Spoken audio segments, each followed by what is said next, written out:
नमस्कार, मैं हूँ विवेक और आप देख रहे हैं आपकी आवाज। तो हर रोज हम लोग आपके लिए लेके आते हैं सियासी बहस या सियासी कुछ ऐसी घटनाएं जो पर्दे के पीछे घटती रहती हैं। उसका उसके मायने क्या हैं, इसको समझने के लिए हम लोग अपने खास मेहमानों के साथ करते हैं चर्चा। आज चर्चा करेंगे हरियाणा के चुनाव को लेकर के। हरियाणा के चुनाव को लेकर के जब हम लोगों ने शुरुआत की थी तब कहा था कि हरियाणा में कांग्रेस एक तरफा चुनाव जीतने की स्थिति में है, बीजेपी के खिलाफ बड़ी एंटी इनकम्बेंसी है। और यूं कहें तो ये कि कांग्रेस के फेवर में एक वोट ऐसा है जो लामबंद होता जा रहा है, जिसकी वजह से कांग्रेस बीजेपी से काफी आगे निकलती दिखाई दी। आज परिस्थिति क्या है, क्योंकि हरियाणा की राजनीति में हर रोज परिस्थितियां बदलती चली जा रही हैं। एक तरफ जहां पहल की राहुल गांधी ने आम आदमी पार्टी के साथ गठबंधन करने को लेकर के, वहीं इनेलो ने बीएसपी के साथ गठबंधन किया और जेजेपी ने गठबंधन किया आजाद समाज पार्टी यानी चंद्रशेखर आजाद के साथ। इसको लेकर के कहा गया कि दलित वोटों का जो कंसोलिडेशन, दलित वोटों का जो ध्रुवीकरण हो रहा था कांग्रेस के पक्ष में, उसको बांटने की कवायद इन दोनों पार्टियों की तरफ से की गई और ये दोनों गठबंधन किए गए। क्या दलित वोटों में बंटवारा होगा? क्या कांग्रेस आज भी उसी स्थिति में खड़ी है तब, जबकि आम आदमी पार्टी भी वहां एक फैक्टर है? उन्होंने भी अपने 90 में से 89 कैंडिडेट्स की लिस्ट जारी कर दी है। कांग्रेस ने भी अपनी लिस्ट जारी कर दी है और बीजेपी ने भी लिस्ट जारी कर दी है। प्रत्याशियों की टिकट कटने के बाद जो घमासान होता है अमूमन देखने को मिलता है, वो तो देखने को मिल रहा है। लेकिन कौन सी पार्टी किस पार्टी को नुकसान पहुंचाएगी? क्योंकि मैं जब किस पार्टी की बात कर रहा हूं तो वहां दो पार्टियां ध्यान में रखिए जिनमें आमने सामने का मुकाबला है, वो है कांग्रेस और भारतीय जनता पार्टी। आज की परिस्थिति में दोनों पार्टियां कहां खड़ी हैं, इसको समझने के लिए हमारे साथ फिर हर रोज की तरह दो खास मेहमान, वरिष्ठ पत्रकार, राजनीतिक विश्लेषक, चिंतक और लेखक शशि शेखर जी, और राजनीतिक विश्लेषक, लेखक और सामाजिक कार्यकर्ता जितेंद्र चौरसिया जी। तो शशि भाई, सबसे पहले आपसे स्टार्ट कर लेते हैं। तमाम सारे एंगल हो गए हैं। कांग्रेस जहां आगे बढ़त बनाते हुए दिखाई दे रही थी, अब वहां उसके अंदर ही तमाम सारी अंतर्कलह है। कैंडिडेट तीन तीन हो गए हैं मुख्यमंत्री पद के, कम से कम बीजेपी में ये मारामारी तो नहीं है। तो कांग्रेस जहां शुरुआती दौर में एक तरफा लीड लेती दिखाई दे रही थी, आज आप कैसे आंकते हैं उसकी स्थिति? क्या लग रही है कि कांग्रेस का जो आपसी घमासान है, जो तमाम धड़ों में बढ़ती दिखाई दे रही है, क्या इसका खामियाजा उसको उठाना पड़ सकता है इस चुनाव? देखिए, स्टेट इलेक्शन में कहीं भी जो इंटरनल कॉन्फ्लिक्ट होता है कांग्रेस के भीतर, उसमें कई बार नुकसान भी होता है, कई बार नुकसान नहीं भी होता है। कर्नाटका आप याद रखिए, जो वहाँ अभी मुख्यमंत्री हैं और जो डीके शिव कुमार है, तो इसी तरह की स्थिति थी। और नो डाउट डीके शिव कुमार ने काफी मेहनत की थी, कर्नाटका में जीत दिलाने में उनकी बड़ी भूमिका थी, लेकिन नतीजा अलग, मतलब जीत तो गए वो लोग, लेकिन वो मुख्यमंत्री नहीं बन पाए। अब जो आपने शुरुआत में बात बताई थी कुमारी सैलजा की और रणदीप सिंह सुरजेवाला की, तो सुरजेवाला एक बहुत अच्छे स्ट्रेटेजिस्ट न सिर्फ हरियाणा के लिए बल्कि राहुल गांधी के टीम के लिए भी है। राहुल गांधी के बिल्कुल कोर टीम के हिस्सा है। बावजूद इसका जो आपने कहा, वैसे मेरी जो बात हुई बहुत सारे लोगों से, वो तो उनको कहीं नहीं आते, ना तो लीडरशिप में आते हैं, ना उनको कहते हैं कोई अच्छे स्ट्रेटेजिस्ट हैं, क्योंकि उनकी कोई स्ट्रेटेजी का फायदा कांग्रेस को हुआ हो, ऐसी स्ट्रेटेजी जिसके लिए पता नहीं क्यों वो खास पसंद बने हुए आला कमान की। देखिए, अब उस तरह देखेंगे तो जो प्रियंका गांधी और राहुल गांधी के इर्द गिर्द जितने जेएनयू के निकले छात्र नेता है, फिर उनकी बात अगर कर ली जाए तो फिर तो मामला ही दूसरा हो जाएगा। फिर तो जब अमेरिका में वो आरक्षण वाली बात आ गई, वो कहीं से नहीं देनी चाहिए थी। या जो लोग शैव दर्शन और शिव की अभय मुद्रा वाली बात राहुल गांधी को बताते हैं, या खुद राहुल गांधी कहीं से प्रेरित होकर अध्ययन करते हैं, तो वो भी मुझे आधी अधूरी लगती है। तो वो एक अलग बहस है। लेकिन जो मीडिया में दिखता है, दिखाया जाता है, और जो थोड़ी बहुत जानकारी मीडिया के दोस्तों से मिलती है कि no doubt Randeep Singh Surjewala 24 Akbar road में काफी ताकतवर माने जाते थे। आजकल क्या स्थिति है मुझे भी नहीं मालूम। लेकिन एक साफ सुथरा चमकदार चेहरा है, अच्छे लगते हैं देखने में, बोलते अच्छा है, और इस तरह की उम्मीद ये लोग रखे हुए हैं कि किसान आंदोलन का एक बड़ा असर वहां पर होगा इलेक्शन में, और उसका फायदा इन लोगों को मिल सकता है। बेसिकली यही था, और 10 साल की एक एंटी इनकम्बेंसी भी है। लेकिन माफ कीजिएगा, लेकिन जो ये चतुष्कोणीय मुकाबला होता जा रहा है, जो दुष्यंत चौटाला की पार्टी, आजाद समाज पार्टी का जो गठबंधन हुआ, माफ कीजिए मुझे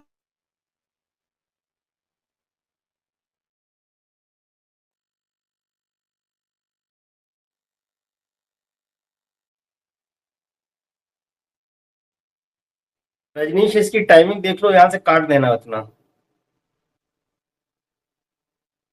फिर आगे स्टार्ट करते हैं वहीं से, वहां जोड़ देना रजनीश। टाइम नोट कर लो बेटा, यहाँ से काटना है थोड़ा, शशि भाई लौट के आते हैं वहां तक।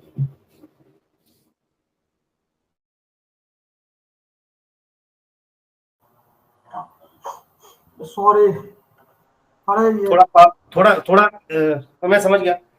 कोई नहीं, थोड़ा स्टेबल होके तब स्टार्ट करिए, तो बीच का पार्ट काट देंगे, वहां जहाँ आपने खत्म किया था वहां से यहाँ तक जोड़ देंगे। जितेंद्र जी ऑफ मत करिए प्लीज। ठीक है, कोई बात नहीं, वहां कहीं से भी काट लेगा, कोई दिक्कत नहीं, मैं शुरू करता हाँ हूँ। रजनीश, बस ये ध्यान रखना कि इस चंक में काटना है, इस पीरियड को निकाल देना। शुरू करें? हम्म। देखिए, ये चतुष्कोणीय मुकाबला हो गया है अब हरियाणा में, तो इसका खामियाजा, मतलब खामियाजा किसको होगा मुझे नहीं मालूम, लेकिन फायदा भाजपा को हो सकता है, जो आपने कहा, क्योंकि फायदा मतलब वोट जितना बटेगा उसका फायदा बीजेपी को हर जगह होता है। ये हम लोग पिछले 10 सालों से लोकसभा के चुनाव में और अलग अलग विधानसभा चुनावों में देखते रहे। लेकिन जो सबसे महत्वपूर्ण हरियाणा चुनाव को लेकर मुझे लग रहा है वो ये है कि आम आदमी पार्टी और कांग्रेस में गठबंधन क्यों नहीं हुआ।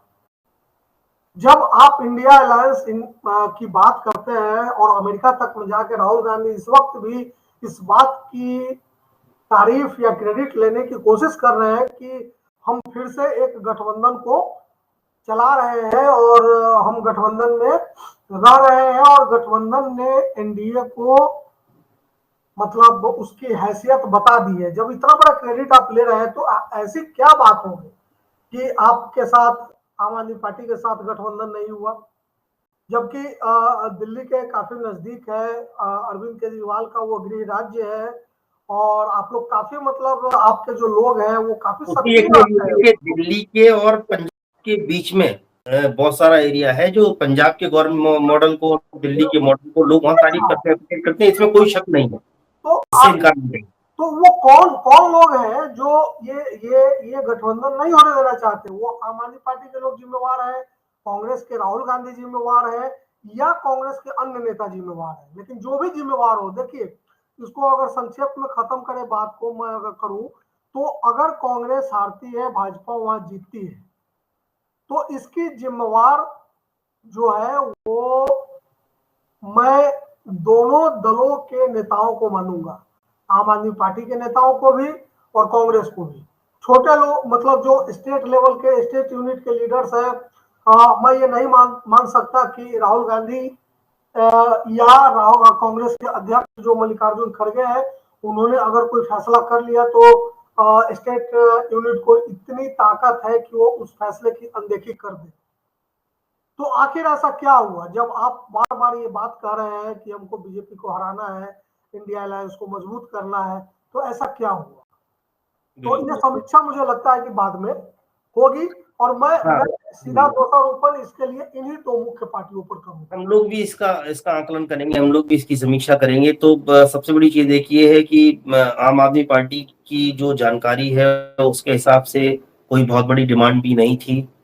ये 2 या 3 सीटों पर अड़े हुए थे, 5 सीटों तक बात गई, लेकिन आम आदमी पार्टी 10 सीटें चाह रही थी, और बात होती तो शायद नेगोशिएशन में 7-8 सीटों पर बात बन सकती थी। और एक पार्टी ऐसी जिसको हर विधानसभा क्षेत्र में कुछ वोट मिलने की उम्मीद है, मरी गिरी हालत में भी वो वोट काटेंगे और कांग्रेस का वोट काटेंगे। लोकसभा में आपने दिल्ली में सीटें बांटी ना, पंजाब में सीटें बांटी, पंजाब पंजाब में में नहीं बांटी लेकिन दिल्ली में बांटी। सॉरी दिल्ली में बांटी, और जबकि आप 7-0 पे रहे। क्योंकि यहाँ ना कुछ पाने को था पहले भी। तो उम्मीद थी, हाँ, हरियाणा में उम्मीद थी कि अगर 10 सीटें भी आप दे देते हैं। देखिए बिहार इसका एक अच्छा उदाहरण है। मैं बार बार कहूं, कांग्रेस का बिहार में इस वक्त न संगठन है न नेता है, कुछ नहीं है, लेकिन आरजेडी वाले इनसे अच्छा प्रदर्शन भाकपा माले के लोग करते हैं। 3 सीटें इस बार लेफ्ट पार्टी ने लोकसभा में जीती है, विधानसभा में 20 सीटें जीतते हैं। उनका स्ट्राइक रेट 60, 70, 80% तक का होता है। बावजूद इसके आरजेडी कांग्रेस को सीटें देती है। क्यों? सिर्फ गठबंधन धर्म निभाने के लिए। तो गठबंधन धर्म निभाने का केवल क्षेत्रीय पार्टियों का ही नहीं है कि अखिलेश यादव ये राहुल गांधी को स्ट्रिक्टली सीखना पड़ेगा, मानना पड़ेगा। बिल्कुल मानना पड़ेगा, सीखना पड़ेगा, समझना पड़ेगा वक्त की नजाकत को भी, कि अखिलेश यादव आपको वहां उत्तर प्रदेश में 17 सीटें देते हैं, जिसमें से आप 7 जीत लेते हैं, अलग बात है, लेकिन आप हरियाणा में 1 सीट भी उनको देने को राजी नहीं है। तो ये कांग्रेस का नहीं चलेगा, ये नहीं चलेगा। हाँ बिल्कुल। तो जो एक सोशल मीडिया प्लेटफॉर्म पे, खासतौर से यूट्यूब चैनल्स पे एक बड़ा तबका जो है वो राहुल गांधी की इमेज को, राहुल गांधी में इसमें कोई शक नहीं है और हम लोग भी इस बात को मानते हैं कि राहुल गांधी की इमेज में काफी अंतर आया है और उनकी पॉलिटिकल मैच्योरिटी में बहुत अंतर आया है, उनकी राजनीतिक समझ में बहुत अंतर आया है और उनके डिसीजंस में अभी भी कहीं ना कहीं लैक है। जितेंद्र जी से मैं समझना ये चाहूंगा कि जितेंद्र जी, इस चतुष्कोणीय मुकाबले में जो भी नुकसान होगा, जो भी फायदा होगा, अंतोगत्वा छली तो जनता जाएगी। सबसे बड़ी चीज एक ये है कि आप इसको किस नजरिए से देखते हैं, तब जबकि आम आदमी पार्टी से उनका पैक्ट नहीं हुआ कांग्रेस का। राहुल गांधी ने तो अपनी तरफ से पहल की थी, लेकिन फिर नहीं हुआ जो गठबंधन, उसको लेकर के तमाम सारी अटकलें ये लगाई जा रही हैं कि जो स्टेट यूनिट है उसने कहीं ना कहीं गड़बड़ किया है। लेकिन शशि भाई का कहना यह है कि अभी स्टेट यूनिट्स इतनी मजबूत नहीं है कि राष्ट्रीय अध्यक्ष जी का और उनके जो नेता हैं, राहुल गांधी नेता प्रतिपक्ष भी हैं, पार्टी के जो चेहरे हैं, उनकी बात को काट के स्टेट यूनिट के, इसके पीछे कहीं ये कोई षड्यंत्र तो नहीं था कि आम आदमी पार्टी को अंतिम समय तक उलझा के रखा जाए और लड़ाई से बाहर कर दिया जाए कि वो कैंडिडेट की तलाश भी ना करें, अपना प्रचार भी ना करें और उनको कुछ दिया भी ना जाए और वो वोट भी ले लिया जाए। कहीं इस छलावे का इंतजाम तो नहीं कांग्रेस ने किया था? जी विवेक भाई, देखिए ये इस तरह की बातें सोशल मीडिया में आई, जैसा कि आप कह रहे हैं कि आपके साथ ये षड्यंत्र का हिस्सा हो सकता है कि लास्ट समय तक कांग्रेस के द्वारा अटका के रखना। लेकिन सबसे मूल बात यह है, जो पहला प्रश्न आपका ये था कि क्या भारतीय जनता पार्टी का जो नुकसान फायदा है, उस पर मैं जवाब देना चाहूंगा कि निश्चित रूप से जो भारतीय जनता पार्टी के लिए एंटी इनकम्बेंसी थी, लगभग तय हार थी। ये पैक्ट नहीं होने से, आम आदमी पार्टी और कांग्रेस का जो गठबंधन है नहीं होने से, इसमें बदलाव पूरा हो गया है। भारतीय जनता पार्टी के पक्ष में जाता हुआ दिख रहा है ये कि अब वोट बटेगा, चाहे वो जो भी कांग्रेस को जाने वाला वोट था वो आम आदमी पार्टी जितना भी वोट लेके आती है वो निश्चित रूप से भारतीय जनता पार्टी को फायदा देगा और कांग्रेस को नुकसान देगा। रही बात कि क्या यह षड्यंत्र था, तो जिस प्रकार से आम आदमी पार्टी के नेताओं के बयान आए हैं और कहा गया कि लास्ट तक जिस प्रकार से कांग्रेस ने अपना स्टैंड साफ नहीं किया, क्योंकि आज 12 तारीख है, 12 तारीख को नामांकन का आखिरी दिन है और 2 दिन पहले तक यदि स्थिति स्पष्ट नहीं करती है कांग्रेस, तो इसमें संशय तो बनता है कि हाँ, ये कांग्रेस की तरफ से एक षड्यंत्र की स्थिति जो कि जनता के सामने आती है। लेकिन आम आदमी पार्टी के जो अपना वहाँ क्षेत्रीय प्रतिनिधित्व था हरियाणा का, वो तैयार था। उन्होंने, आपने जैसा कि बताया कि 89 सीट्स घोषित कर ली उन्होंने 2 दिन के अंदर, तो तैयारी आम आदमी पार्टी की दिखती है कि वो चुनाव लड़ने के लिए तैयार थे सभी सीटों पे।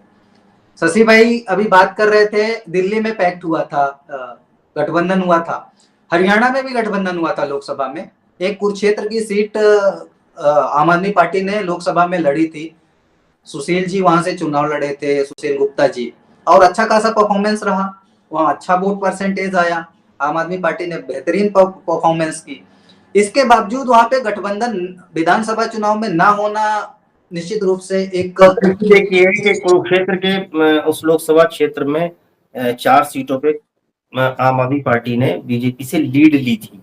वो शायद 2 विधानसभा सीटों पे लीड इतनी बड़ी हो गई कि 4 सीटों पे जो आम आदमी पार्टी ने लीड ली कांग्रेस के गठबंधन के साथ भी, तो वो वहां 2 में डाइल्यूट हो गई और वो चुनाव हार गए सुशील गुप्ता जी।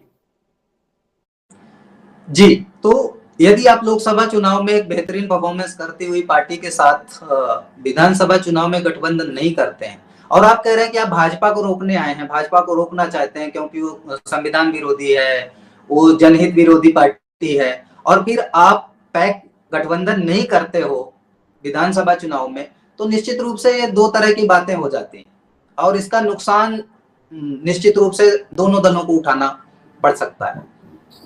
दोनों दलों को उठाना पड़ सकता है और दोनों दलों में एक दल के पास न तो कुछ खोने के लिए न कुछ पाने के लिए, उनको जो मिल जाएगा उनकी बल्ले बल्ले। अगर वहां 1-2 सीट आम आदमी पार्टी जीत गई तो शायद कांग्रेस के लिए बड़ा झटका होगा, पैक्ट करने के बाद उनको समझ में आए। लेकिन हाँ, कुल मिलाकर के एक वोट परसेंटेज तो वो लेंगे ही लेंगे। बड़ी बात यह है कि कांग्रेस आखिर चाहती क्या है, क्योंकि वो समाजवादी पार्टी को भी उन्होंने सीट देने से इनकार कर दिया। आप देखते हैं महाराष्ट्र में, चूंकि समाजवादी पार्टी का अपना वहाँ वजूद है, वहाँ 4-4 विधायक उनके जीतते रहे हैं, 3-4 विधायक जीतते रहे हैं, उनके तमाम सारे कारपोरेटर्स जीतते रहे हैं मुंबई में, तो वहाँ पैक्ट में वो उनको साथ लेते हैं नहीं लेते हैं।